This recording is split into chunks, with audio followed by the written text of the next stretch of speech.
Okay, good evening, everybody. We'll go ahead and get started with the Sustainability Advisory Council meeting this evening. Will staff please call the roll? Stacy Gloss, Here. Tomas Delgado, Here. Andrew Stelf, Here. Morgan White, Here. Scott Taz, Here. Dustin Allred, Here. Megan Tesfaye, and Maddie are not here.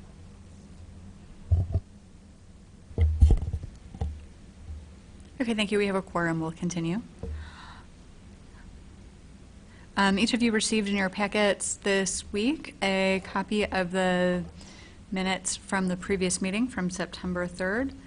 Is there a motion to approve the minutes? So moved. Is there a second? Second. Thank you. Are there any changes or additions to the minutes as written at this point? Yeah, there were just a couple of typos where the sentence, like it had, I'm sorry, I don't have them in front of me, but it was like for the, I have the were minutes two pulled that I up saw. on my screen. Can I Would come you over? like to pass the computer? Yeah, here you go. sorry, they're minor. Which page?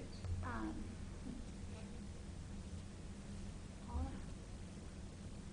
thank you, and I apologize for not just having it up there.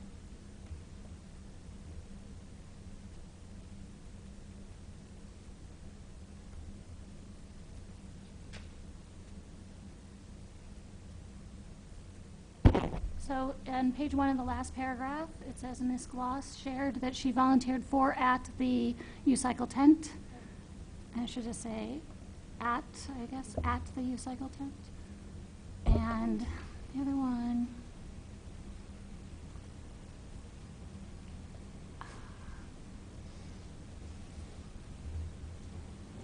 Oh, the other one was a question.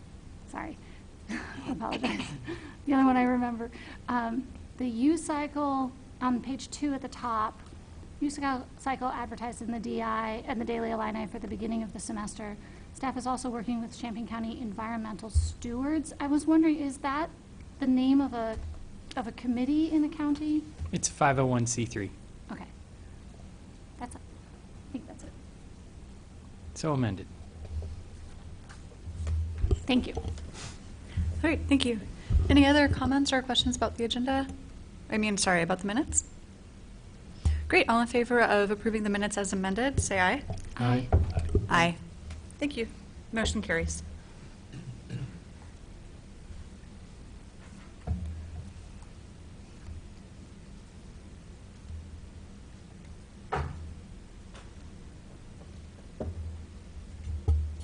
All right, at this time, if any member of the public would like to address the commission, you may do so now. All righty. Scott, will you please read the staff report? Sure. Good evening. First update on Solar Urbana Champaign. The number in the staff report is already outdated. We are at 237 kilowatts of capacity. We are officially closed, although there's always a couple of contracts that come in a few days after the deadline, and we add them into the total.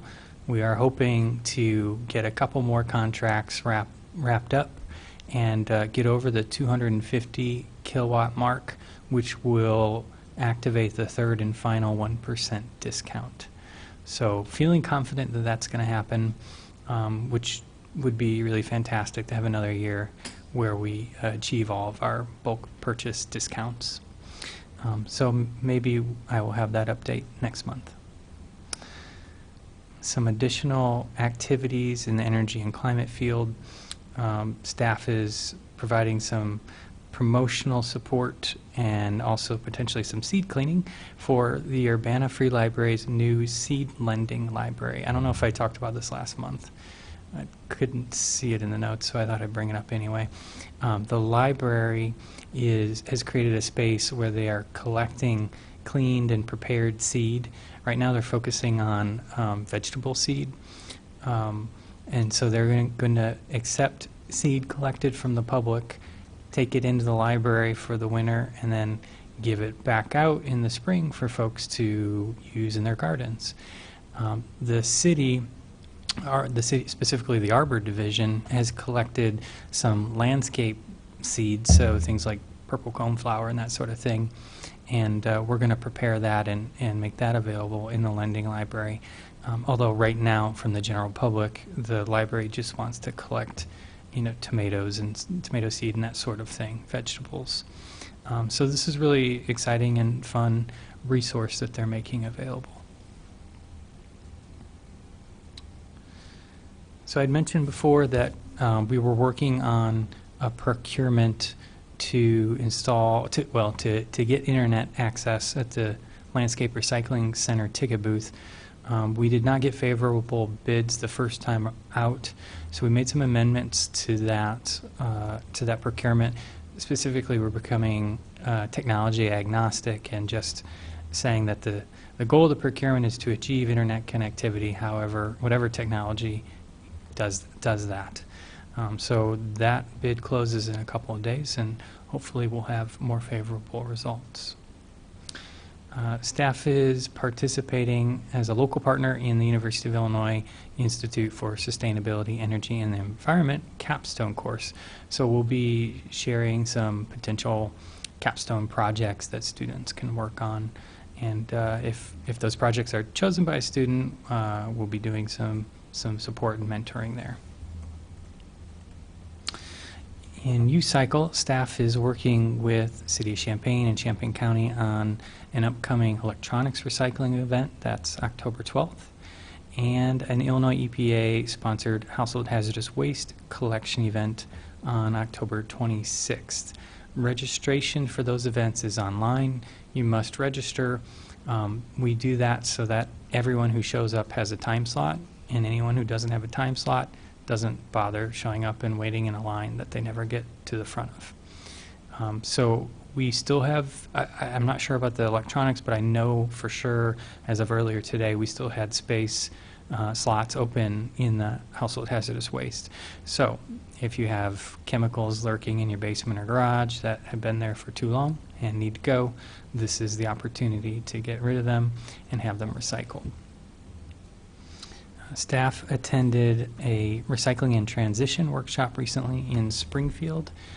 Talked about some of the changes going on in the global recyclable materials commodities markets.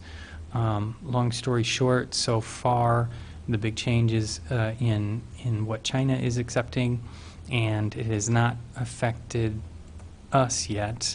The Midwest seems to have their own outlets for recycling.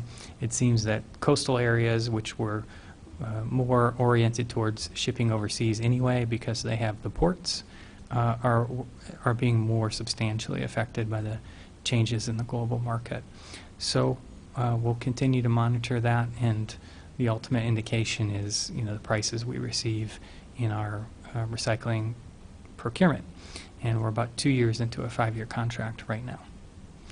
The next Sustainability Advisory Commission meeting will be November 5th at 7 p.m. Upstairs in the executive conference room. Thank you very much. Are there any questions or comments? Okay, I have a couple.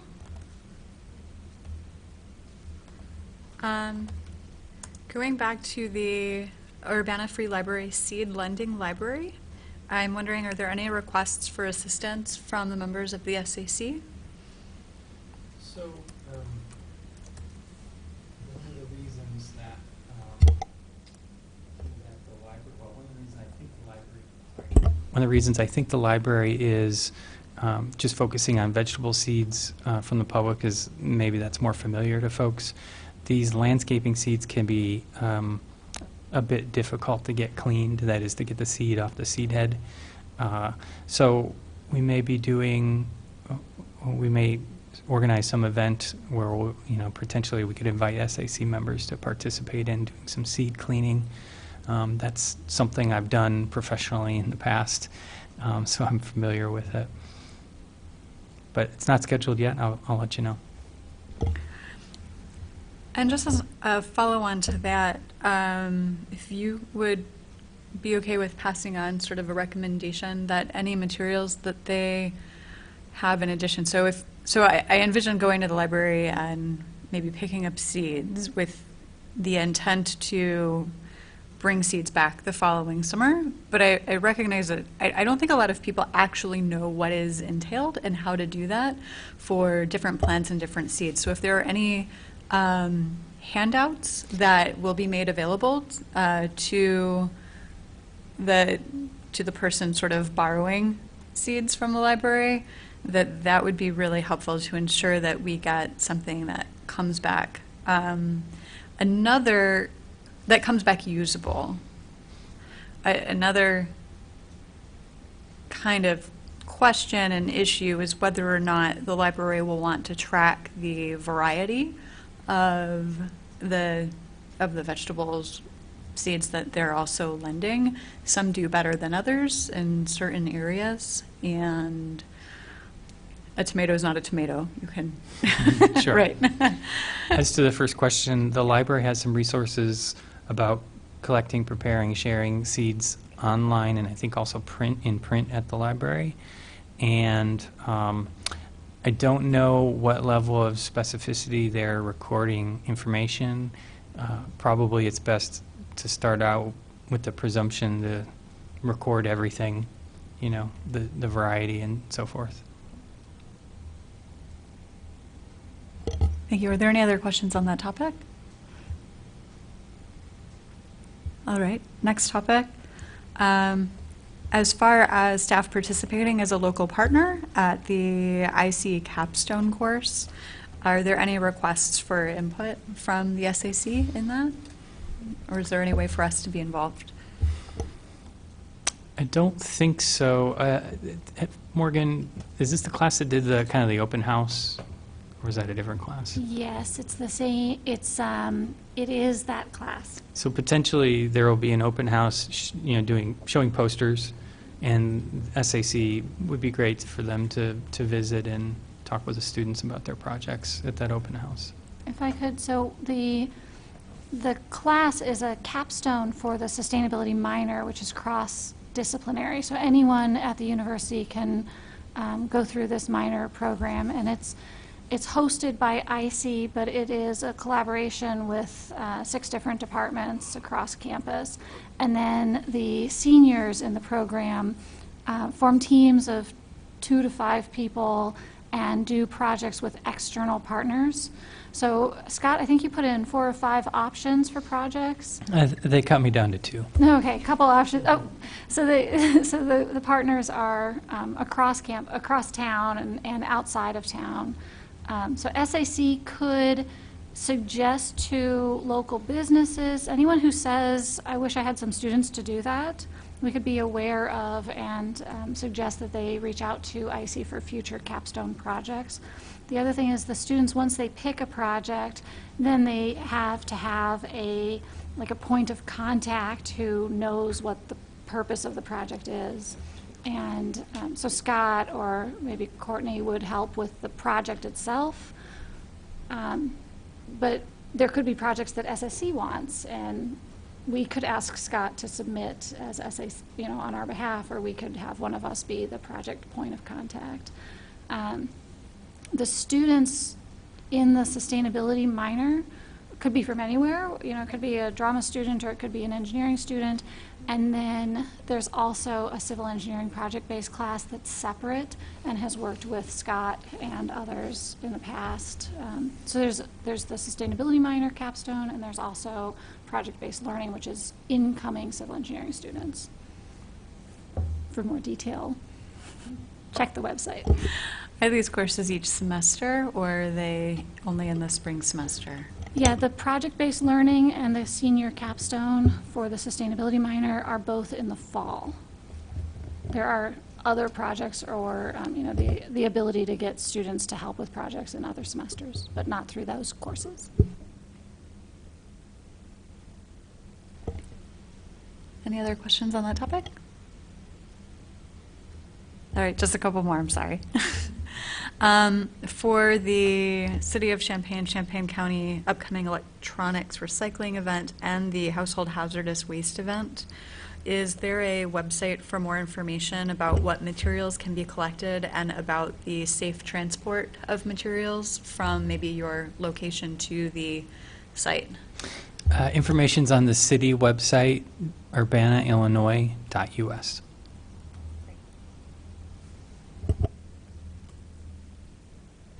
That's all for me. Anything else from anyone else? All right, thank you. Next on the agenda this evening is, let me find it.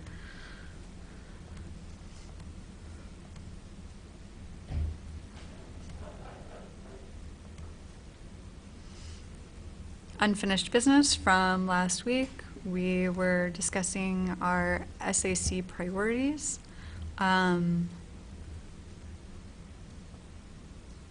For the, I don't have in front of me tonight the PowerPoint that we were working from at the last meeting, and I believe that that may be okay, but to keep things short, would you maybe mind just letting us know who we're planning on having in November as part of an SAC meeting?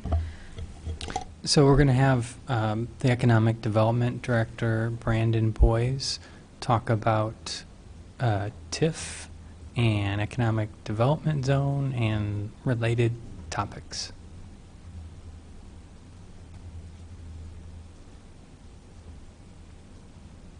And you said that was Brandon Boyes, Mm-hmm. BOYS. and he is the Director of Economic Development for Urbana, is that Correct. correct?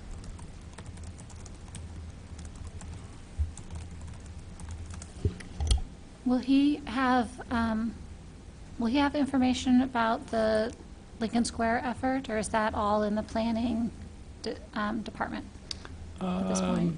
I suppose he probably has a role in that, so he may have some insight, but it is substantially in the planning area.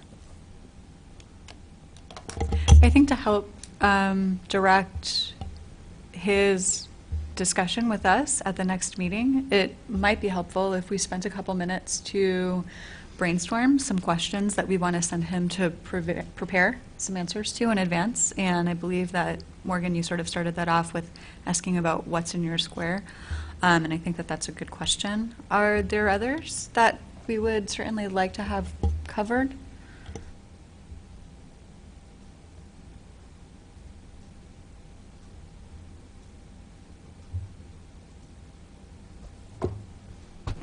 I can't remember the origin of this, but I thought part of it had to do with understanding whether or not there were inconsistencies in terms of incentives that were being offered by the city, whether or not those aligned with other goals in terms of, say, pursuing infill development versus development on the fringe. So maybe we could have him speak to what current policy is, what tools are available, how those are being used, and if there's a possibility to redirect those towards areas of the city that would be more consistent with urban sustainability. It'd be nice to frame that in terms of our strategy. What is our city's strategy for infill? Just because sometimes when we ask someone what's the policy, they end up just saying, here's the policy, and this is what the policy says. I'd like to have, maybe, I'm not saying don't tell us the policy, but the concept of what are we doing as a city, like how do these pieces come together to accomplish these goals?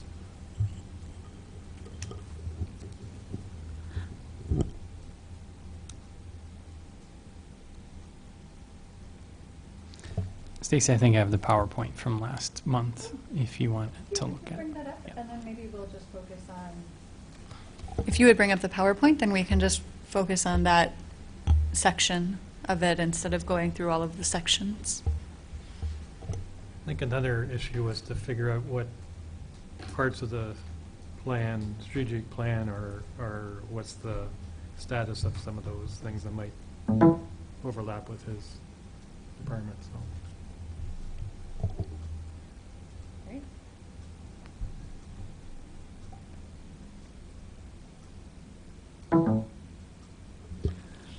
I'd be curious if there's something that we could work towards that would be, I don't know anything about how it would work, but a sustainability district. And we had talked about looking into what's going on with LEED or LED lights and things like that. But is it possible to identify an area and somehow through city incentives and the economic development effort create a very sustainable section of the community? Are you all seeing the PowerPoint on your screens? Yes, we can.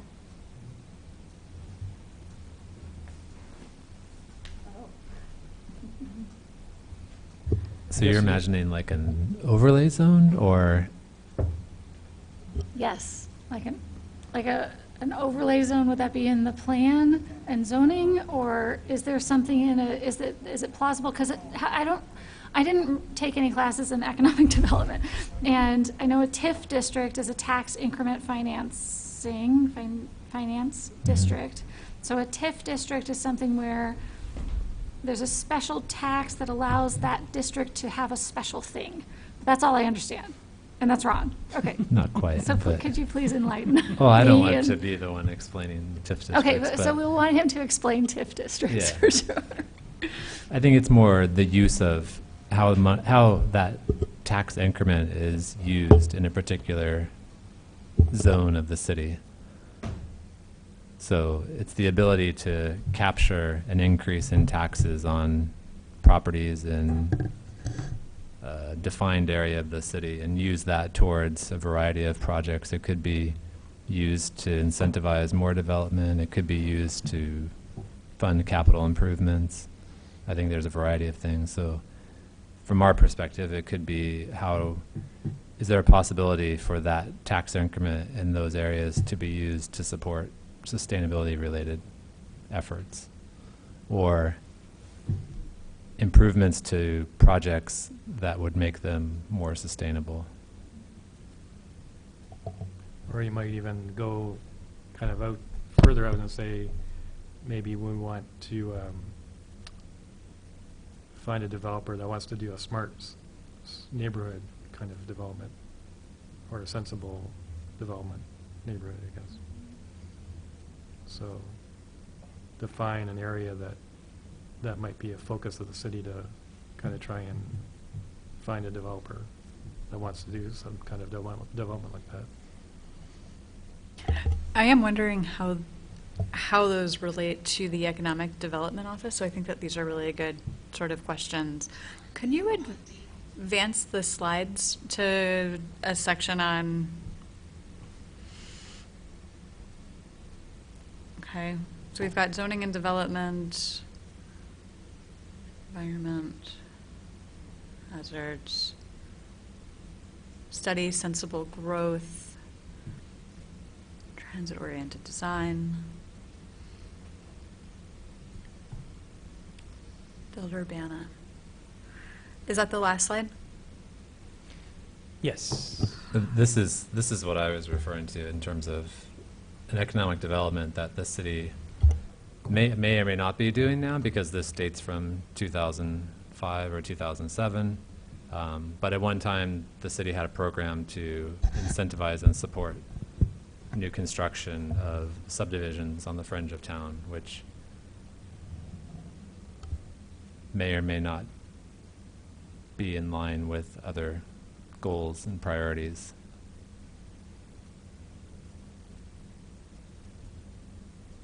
And whether or not we could take a similar idea and do something like what you're referring to, Andrew, in terms of, not build urbana in terms of new subdivisions on the outskirts of town, but build urbana to create new mixed-use infill kind of development or neighborhood.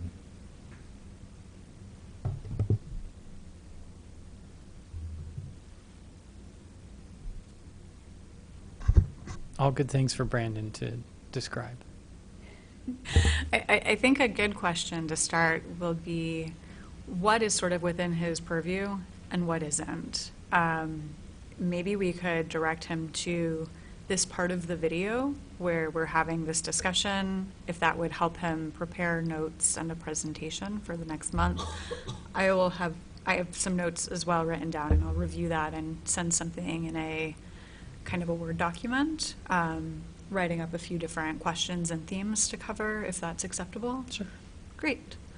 One more area that I just wonder if it comes up as part of the discussion. I have recently been made aware that the hog farm that was in the, not on campus, but in Research Park, is moving to the outskirts of Urbana. That'd be on campus. The Okay. hog farm, the swine farm was on campus, but I do not know about it moving. I just don't know. But you heard it was moving where? To South Urbana, and that there's been some discussion. I just wonder So if it's that's probably also part to- of economic development, or if it's not. That's probably part, just as a guess, but it's probably, it's moving, it certainly is moving out of the campus area that's next to the research park to, it's probably moving to South Campus in the Urbana neighborhood, near Urbana, but not Urbana city jurisdiction or economic development, because it's still U of I, which is tax-free So it's- primarily. if they're following the master plan, it's going to be moving to adjacent field beside where the new feed mill is going. So along that same part of Ray Street. Okay, that seems external to the discussion about economic development. I may have future questions about that, but I don't think that, since it hasn't been brought up on the agenda here tonight, that I want to continue that line of discussion. I have another one about economic development. We've talked about wanting to increase sustainability and increase sustainable businesses, and I certainly want to increase the economic vitality of the city of Urbana, and I'm curious, are there things that economic development does towards trying to attract new businesses or new industry? I don't really know what happens now. So again, it goes back to what Stacy was suggesting of asking Brandon to give us an overview in the first place. But then specifically, like what if we wanted what if someone wanted to create a small plastics to oil system for household plastics? Like, is that something that is potentially viable in the city limits, and what would it take to encourage that someone to start that program and then to build here and make it happen here in Urbana? I'd like to. Like a light industrials program? Small scale manufacturing, or it does, that's just one, businesses that are sustainability related that would add jobs and increase the sustainability of our local community.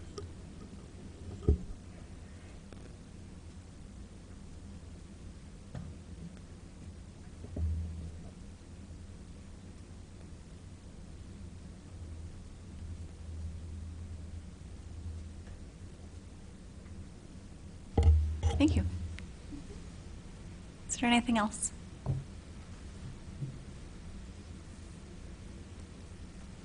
Okay, I think that takes care of it for the priorities at this point. So next month we'll have Brandon Boyes coming to speak with us. Members of the public are welcome to join and to ask questions as well during the meeting if there are any. Before you move from there, could you bring up the agenda item or bring up the attachment that was about SAC presentations? Do you have that? Okay. The next item of unfinished business is to discuss SAC review and report back work. This refers back to several months ago. We had listed out a topics list that SAC members would be interested potentially in reporting on.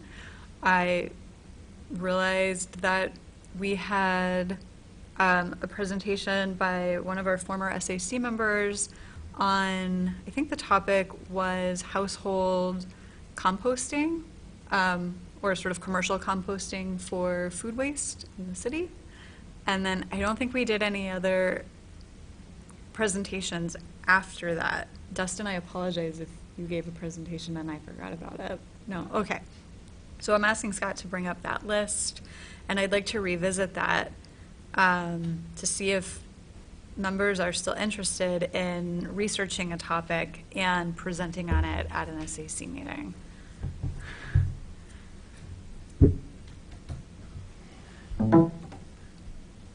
I guess I could have just went over and opened my email to do that. That's okay. So I know my name was by the electric vehicles, and I am still willing and able to do that. I'd like to get a better understanding of what we want to know.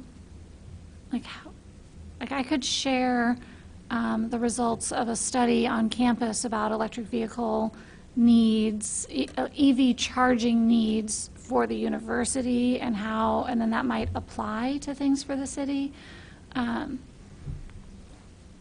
Or actually, I might even reach out to the people who helped put that report together and ask if they would like to come and speak to the commission about how their findings from that could apply to the city. This is what I'm trying to understand. Like, what are we? What sort of information do we want about all of these? Like, what's our goal specifically, or concept?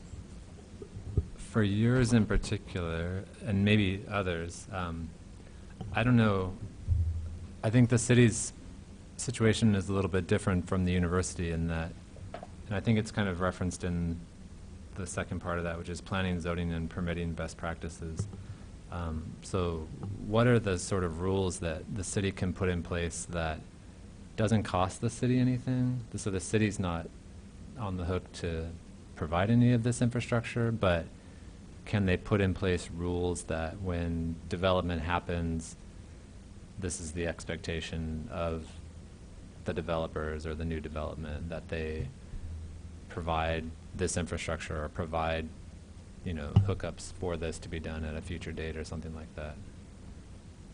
Which I don't know if that's the university's approach or if they're looking to actually build this kind of infrastructure themselves on campus.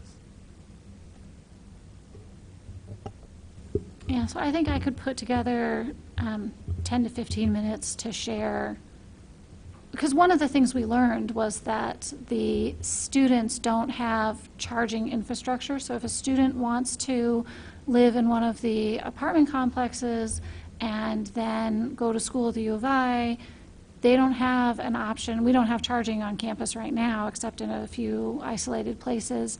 So they don't have an option to charge at home because their home doesn't have a charging station. So it does apply, and then the practices, looking at what other folks are doing and bringing that, I can do that in the next meeting after November, but I'm not here December, so soon, or early spring. I can do that in early spring.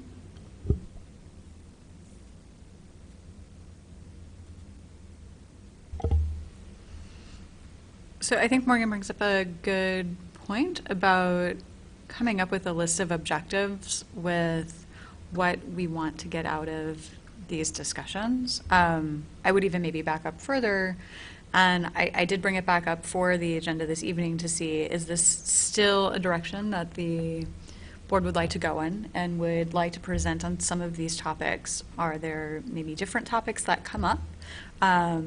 Maybe priorities have changed, or we're interested in different things at this moment in time. And then to come up with some objectives around what do we want to learn from each other, and how can this work help inform the city on some sort of policy or best practices going forward. That was a lot in one sentence. Sorry. So, first question, do we want to do this? Sure.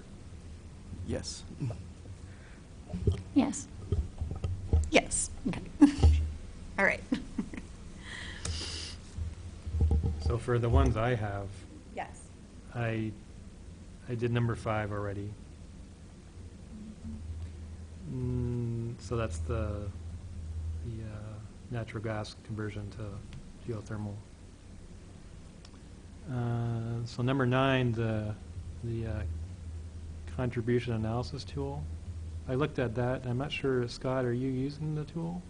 Okay. So No, it I seems think like- you and I talked about that over email. I think you and I talked about that over email a little bit. It seems like it's similar to the other tools you're using, just the information that goes into it. Yeah, it's the same provider. Yeah. I don't think it's integrated into the greenhouse gas tool, though. I think it's outside of that. Yeah, I'm just saying the information you would put in the greenhouse gas tool. It's the same information that goes Yeah, in the well, it's contribution similar analysis. information, yeah. Because it actually does greenhouse gas emissions. It tries to figure out where it's coming from, I guess, or what things you do in the city that affect the emissions, and how you can track that, and how you can maybe try and mitigate that. So it's kind of a tool set you put all this information in, and you can kind of use it to track the emissions going forward, and as maybe you don't even know where it's coming from, maybe you can figure that out from the results it gives you. But Yeah. How does that program differ from, I think, the STARS program that Scott's brought up before?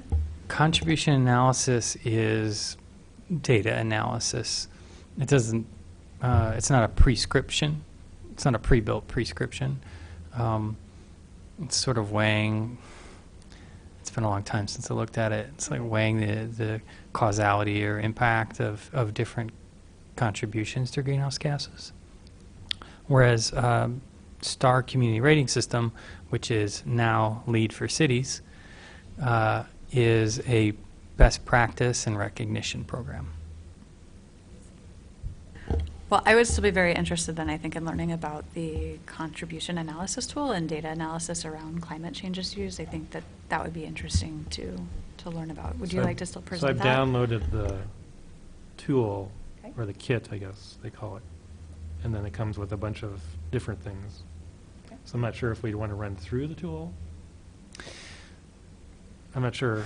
Maybe you and I can talk Yeah, about maybe it. we could follow up on that. I can export you everything from our greenhouse gas inventory tool, Mhm. and if it just plugs in there, and then you get a result, well, that sounds easy. Mhm. It's probably not that easy, but we can look at it. Mhm. And then the adaptation and resilience best practices, I was wondering, are you going to be... What number? Number 10. Is that going to be part of the SWAT team work that I'm sure? It makes a lot of sense to, liaise with the campus and community task forces, particularly the resilience one. Because I found a bunch of different mitigation documents. Mm-hmm. Well, in addition, the county is updating the multi-jurisdictional county-wide hazard mitigation plan, as it does every 5 years. So that plays into that. Hazard mitigation is on our list of priorities that we wanted to review from the Urbana plan. So I almost want to table this item for a few months, as it sounds like different entities between campus and the cities and the counties are figuring some new things out regarding resilience, and then maybe get a report on that, let's say, 5 months from now, 4 or 5 months, give some folks some time to work on things. Because this could be a kind of a different conversation just from the title, best practices, actually, you could discuss how you implement the hazard mitigation in your best practices, I guess. So I read something about a lot of cities are trying to incorporate their resiliency in their actual planning documents. So it's not something outside of what the city does. It's embedded inside of the laws and permits and whatever. Yeah. I think we can request a speaker on the countywide hazard mitigation plan, as Stacy just suggested, in a few months, when that's a little bit more ripe. I was just going to say, Andy, you had said you found several things. Did you collect them somewhere? You could pass them along to Scott, and he could share it with the campus and community resilience green team. Thanks. SWAT team. So I guess for me, I just got rid of 2 things. Okay.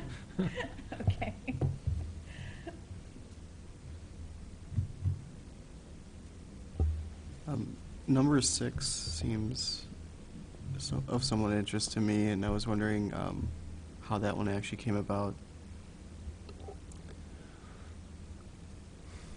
I don't think any work's been done on it yet, so maybe Maddie is still game for working on it, but certainly you could also work on it if it's of interest to you.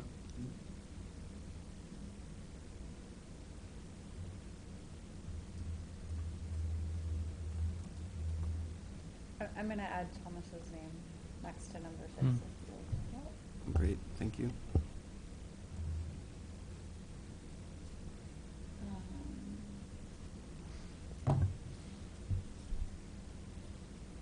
Certainly, there's opportunities on that one with distributed generation low-income community solar incentives, and also the low-income community solar array would be an option for those facilities or property owners.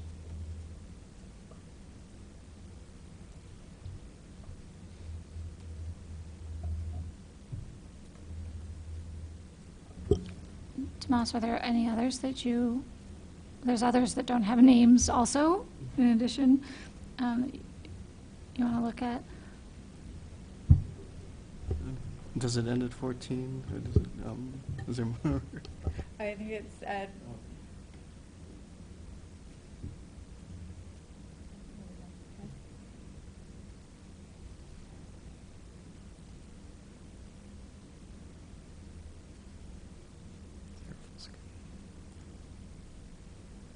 It kind of makes it small, sorry.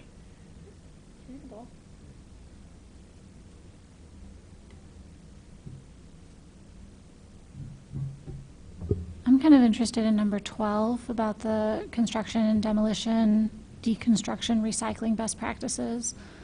I've been wanting to learn more about that so I could look into it. But again, it'd be early spring before I could bring something back.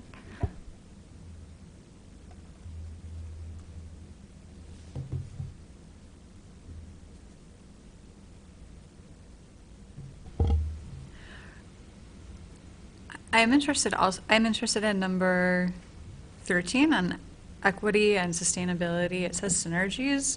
There are also maybe conflicts between equity and sustainability and community, and I would be interested in exploring that further and inviting somebody to come and talk with us, maybe about environmental justice, kind of issues that arise in a sustainability context. So I wouldn't feel comfortable speaking about that, but I'd like to reach out to maybe folks in the community that would be able to share more information.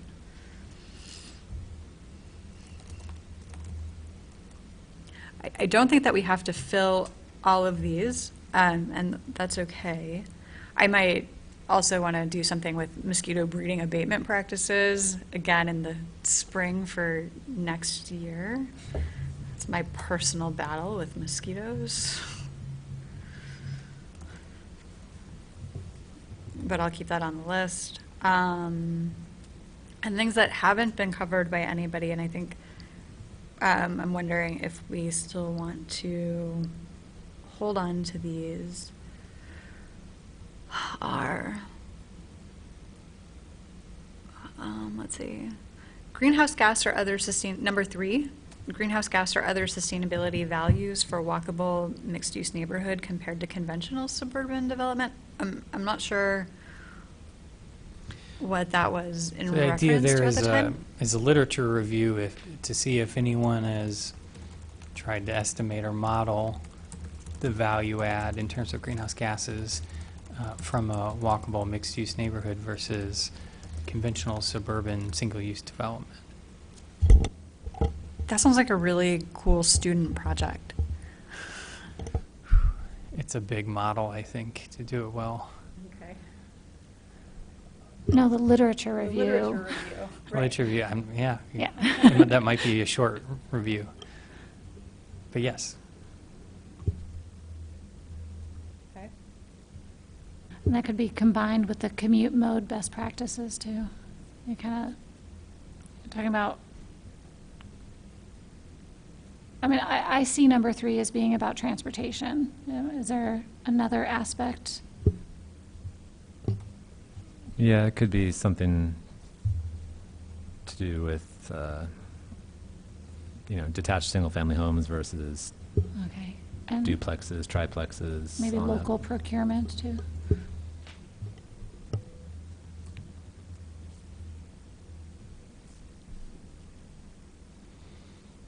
On commute mode share best practices, curious about that one. Is this mode share? Or are we just talking about Mode share, carpooling? mode share meaning, bike versus bus versus car. And what are commu- we looking for with this? I think the idea is to review best practices to shift the mode share from single occupancy vehicle to basically any other mode. Is this a topic that is of interest to the Bicycle Commission, Bike and Pedestrian Commission? I'm not giving them work. I was just thinking, I can't speak on behalf of the entire commission, but as a commission member of the BPAC, this is certainly in their interest level. Commute mode, though, can go beyond just bikes and pedestrians. Transit, definitely, but also carpool, vanpool, creating car share, like Zipcar. I still see the transportation conversation as fitting better at BPAC, but I know some of my fellow commissioners here at the SAC were interested in getting up to date, up to speed on it, being informed when we went through the priorities list. So I wouldn't want to say that we shouldn't look at it here. I don't think that there's any reason not to. Maybe I'm wondering, and I'll do a little digging, of whether or not this can be like a joint task force between the two commissions. That sounds good. Okay. Morgan, if you'll help me flesh out this idea a little bit more, then I would like to present it to maybe our group and then BPAC, and we'll figure it out from there. Sure. Okay.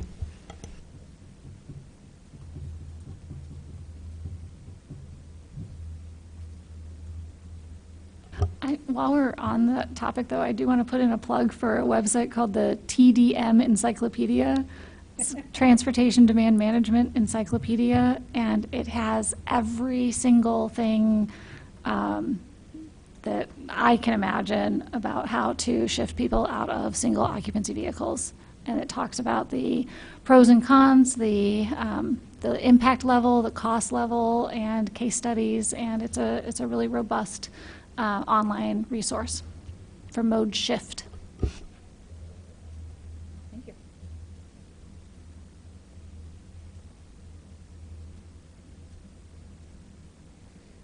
Number 11 has a lot of... Number 11 has a few acronyms in there that I'm not sure I know what they are. Commercial alternative retail electric supplier agreements with renewable energy credits.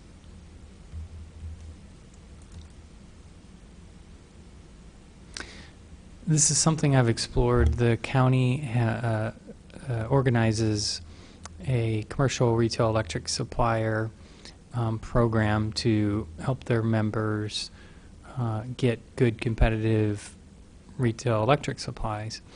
Their vendor can buy renewable energy credits if asked by the businesses, but I just don't know a good way to get some leverage about incorporating renewable energy credits with commercial retail electric supply. It's spending more money when you could spend less on electricity. But you spend more by buying clean energy, and you spend less in long-term health issues with your children being out because your employees being out because their children are sick because of the asthma from the fossil fuel industry. So you have to see the whole picture, and then it makes sense financially. And also I think we should put Morgan on this one. There's this whole movement in the commercial sector about the need to switch to clean energy because of the impacts of climate change and the cost to business for staying open as climate continues to change. And so they're finding that they should invest now in reducing those impacts. And I don't know how widespread it is, but I know it's there, and there's some conversation.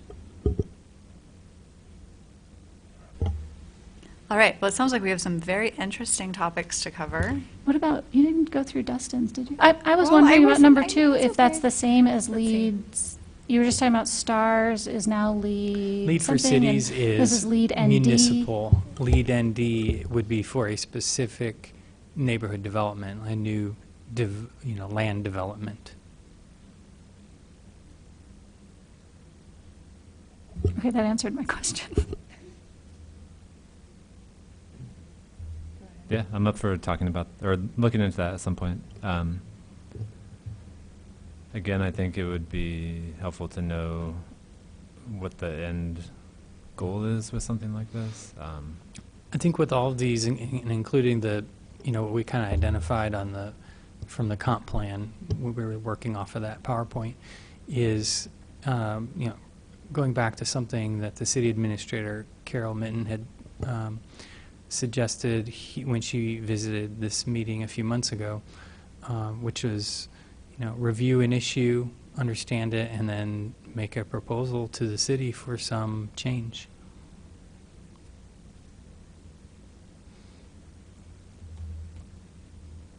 Yeah, so at some point I can provide some background info on Lead ND, and we can decide if that's something that is worth raising for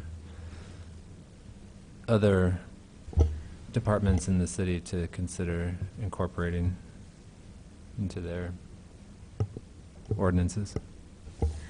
Does that dovetail with number 15 at all? Value add Urbana contextualized green infrastructure, or is that totally separate? It's pretty different. Yeah, I don't think so. I think that's different. That is about stormwater management using green infrastructure, which I don't know. Morgan and I also attended a technical advisory committee meeting for the stormwater master plan that the city's doing, which I had to leave early, but may include some green infrastructure or not. Yes, It's not it will. clear. Okay, I'm so part of that program, and yes, it will. it would be good if we could get, well, there was a discussion about what sort of public outreach they should do, and I think we both maybe suggested that they come and talk to the SAC at some point. So I think that would be good, and also if they could maybe, as part of what they talk to us about, be sure to include what they're thinking about in terms of stormwater and green infrastructure. I think part of that would include one of the comp plan items that we talked about looking into, which is to have some kind of assessment that to have some kind of survey of environmentally sensitive areas, or basically identify assets and opportunities within the city in terms of locations for green infrastructure that could actually have an impact in reducing the amount of stormwater that's ending up in the storm sewer and the Boneyard Creek or other. And the quality of that stormwater. Right. Yeah.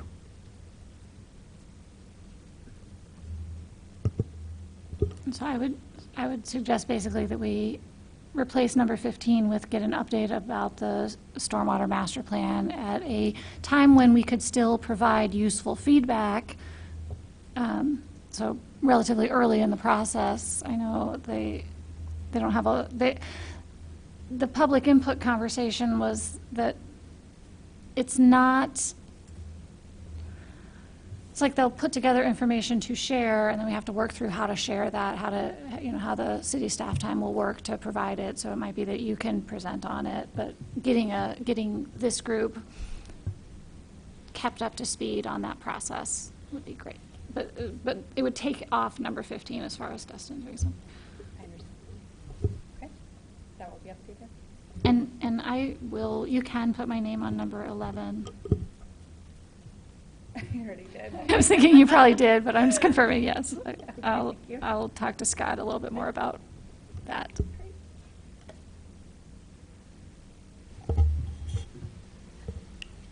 Any other final thoughts or questions on this process? No, thank you very much. I am looking forward to some of these discussions, for sure. The next item on our agenda this evening is announcements. There are a few. I will read them, and I will add one, and then I will ask folks if they have any additional that they would like to share. The Midwest Grows Green campaign with the Champaign County Sustainability Network Lunch and Learn is going to talk about compost top dressing, or do a demonstration about that. That's going to be from noon to 1 at the Urbana City Building on October 17th. Also on October 17th from 5:30 to 7:30 p.m. will be a Midwest Grows Green at Green Drinks at the Broadway Food Hall, so please join us. And then on the October 19th from 7 a.m. to noon at Urbana Market at the Square. I guess that's a Saturday.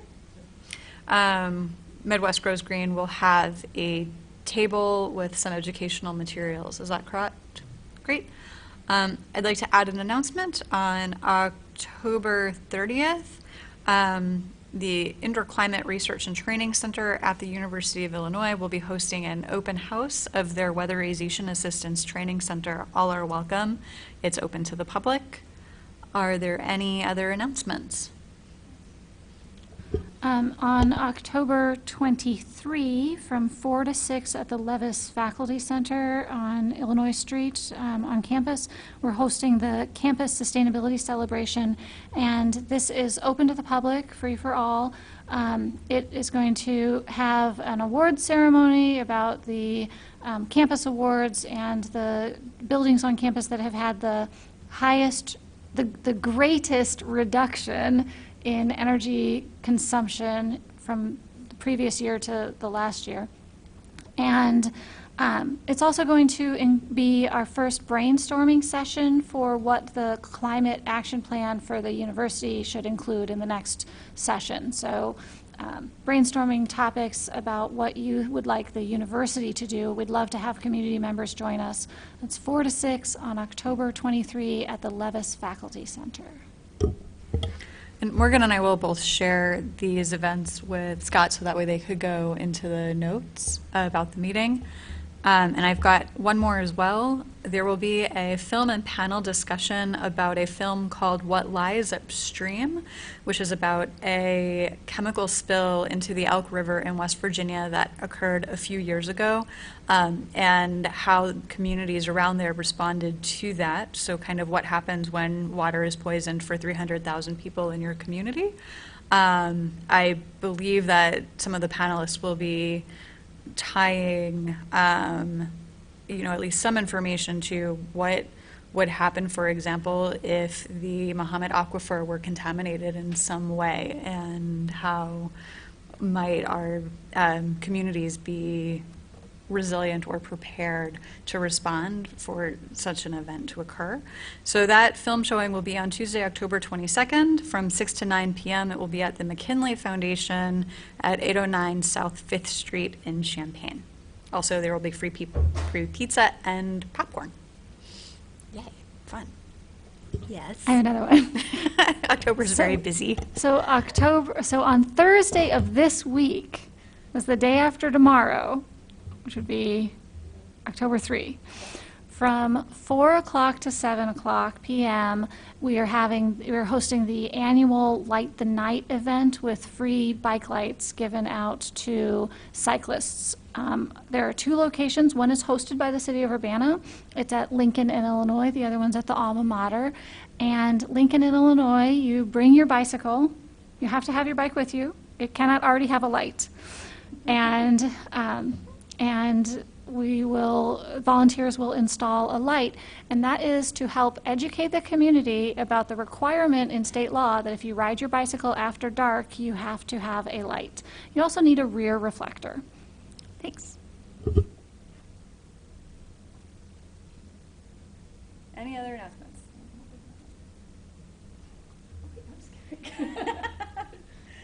All right.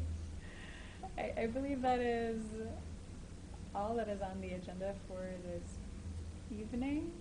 I just want to make sure that that is actually the case. Our next meeting, once again, will be November 5th at 7 p.m. in the executive conference room. So that will be upstairs in the city building. The next meeting will be November 5th at 7 p.m. in the executive conference room that's upstairs in the Urbana City Building, in case you're thinking of joining us. And with no further business before the commission, we are adjourned.